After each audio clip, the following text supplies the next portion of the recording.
Welcome to Photoshop Tricks under 2 minutes. In this video, let me show you how easy it is to use clone source. First, select the Clone Stamp tool.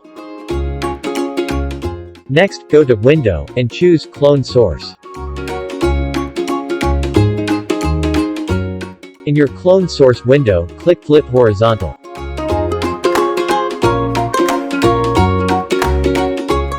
Now by holding Alt in your keyboard, you will notice that the cursor will change to crosshair. Next, click on the part that you want to clone.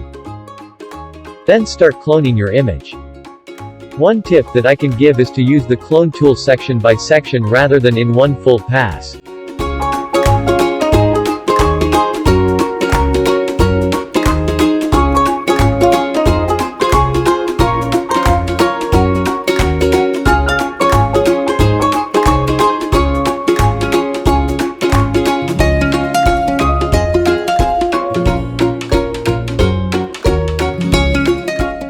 That's under 2 minutes.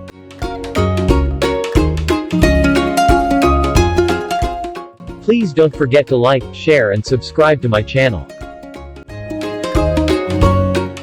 See you on the next video and thank you for watching.